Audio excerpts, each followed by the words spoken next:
What's up, everybody? It's Lexi D here, coming to you all with another video. This one is going to be another video in my life after college series where I talk to you all about planning pretty much and planning my life up until I graduated and then asking the question, now what? So if that sounds interesting to you, then keep listening and let's get started.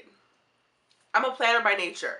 If you talk to my friends, they'll tell you she's a person who likes to orchestrate and put things together and likes to know where we're going before we go there, what time. I'm very detail oriented. It's very much in my nature. Even in my job, for my day-to-day activities as a project manager, I manage projects, and a lot of that deals with planning and managing and controlling and overseeing and being detail oriented. So that naturally translates into my life as well. Ever since maybe like high school. High school is when I really started to get kind of serious about planning out my life ahead. And I always was someone who got good grades. I just knew, even when I was younger, I was like, if people ask me, why are you getting good grades? It was always for myself, and it was so that, you know, eventually I could get into a good college, and so that I could get a good job, get paid well, live out on my own. And I did all of those things. And even when I was in high school, or rather when I was in college, I planned out more about my life, and I said, okay, I'm going to get an MBA now. I'm going to get married one day, and then I'm going to have kids, and we're going to buy a house, and I'm going to retire, and all of these things. And then, so I got to this point of, I had graduated college, and I was working full-time, living on my own, still doing that, and I had a breakdown. If you don't know what I'm talking about, I have a video on my first breakdown. I'm going to leave a link to the video here, but basically, I had a breakdown, or a breakthrough, where I started to question everything that I pretty much believed in, especially how I questioned a lot of how I set out my life to be. And I felt like when I started to question why I was trying to, you know, go towards certain things, why I wanted an MBA, why I wanted to get married, I felt like I needed to come up with my own rationale for it, or just completely discard it. I get what it's like, and I know some of you have emailed me and you've told me very similar stories where you're like, I've got my bachelor's degree, I planned my life up until this point, however, I don't know if I should go forward with that plan or try something else. First thing I would say is to start with what your gut is telling you. If your gut is telling you there's something off, then there probably is something off. I feel like once you've graduated, when you have that quarter life crisis and you have that, you know, breakdown, it's a checkpoint of assessing how you feel and assessing whether or not you should go in a certain direction. And so, as I was saying earlier, check with your gut, ask yourself the questions why, and assess your values.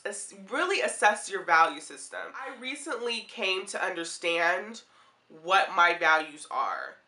And it's not to say that I was just someone out being, you know, crazy and just not having integrity and not doing good things or whatever. It was just to say that I was not aware of my values. And when you're not aware of your values, it can be really hard to understand what it is you want out of life. So I would highly suggest to you to assess your values. For me, my top value is connection, and also defining what your values mean for you. So for me, connection means connecting to someone on a deeper than surface level basis, at least every 2 days. If that doesn't happen for me, if I'm not living out that value, I start to feel sad, and I start to slowly but surely crawl back into loneliness unwillingly. And I know that about myself because I've taken the time to assess what makes me happy. And I think a lot with values deals with, what is it that makes you happy? What is it that brings you to life? Another top 5 value of mine is health. If that's not obvious enough, I mean, I dedicate a whole day, I dedicate Fridays to posting my health and fitness videos. I love talking about health because it's something that's very prominent in my life, and it's something that brings me to life when I talk about it. So when you're assessing your values, take some time to understand, what is it that makes you feel really good inside? You know, the things that you don't feel like you need to brag about or boast about to get you know, validation from, but just things that inherently make you feel really good, pretty much. With planning, I know that it can feel like, oh, okay, I have this plan, I'm gonna be good to go as long as I follow this plan. Life does not always go as planned, and even if it does go as planned, there can be a lot of things that you leave out. As I've said, I've planned my life up to until this point, and I've been working full time, and I'm happy now because I have other things that I'm doing in my life that bring me joy. But when I first started out working, I was not happy, and it frustrated me because I felt like I followed this plan. Why am I not happy? I didn't work happiness into the equation, so happiness was kind of like a gamble, and I unfortunately lost that gamble. You have to work those things, and you have to work, and this is why I'm someone who's more about being big on the lifestyle as opposed to the job itself. I think that, I don't want to go too far on a tangent, but I think that our society pretty much pushes us to focus on our jobs and that to be the center of our life, and that's, you know, that's kind of how you situate your life, is according to your job.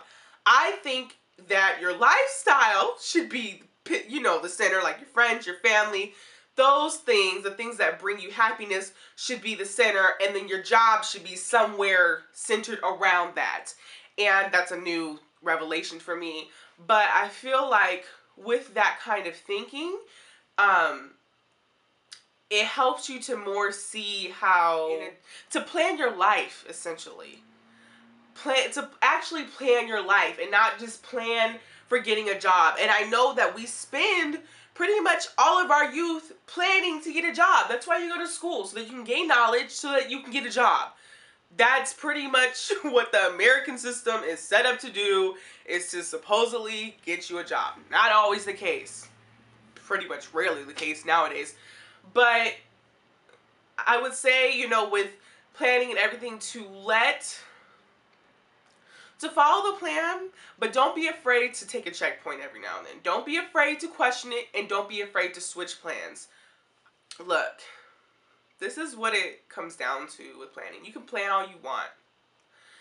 Things can go as planned, and that can be an issue. That can. You can plan out every single detail you want to, and things can go just as planned, which is rarely the case, and it can still be an issue. There can be things that you're leaving out of that plan, that you don't know that you've left out of the plan until you accomplish that thing and you're like, crap, how did I forget to leave out the fact that I want to be happy? I just thought that that would come with it. No, you have to literally assess and tell yourself and ask yourself, what is it that makes me happy? And I have to work that into the plan too, which can be challenging. How do I work into what makes me happy? I don't know what makes me happy. Questions that you have to have. And of course, things are prone to going off plan. Don't let that deter you from what it is you're trying to accomplish. Okay, I believe in the cliche that everything happens for a reason. And so I feel like if something goes off plan for me, I try to take a stop. I try to take a minute and see, why is it that it went off plan? Is there a better option for me because it went off plan? And just really being critical about my life. So if you're someone who's planned out your life and things haven't gone the way that you've expected them to, or they have, and you can't figure out why exactly you're not happy about it, you ain't alone in this boat. I want to thank you all for watching this video. If you enjoyed it, make sure to give it a thumbs up. Also, make sure to subscribe because I post new videos every single Tuesday and Friday. Leave any questions or comments that you have below, and if you want to, feel free to email me here. Also, make sure to check out my website, LeslieDarcel.com, and I will see you all in my next video. Bye!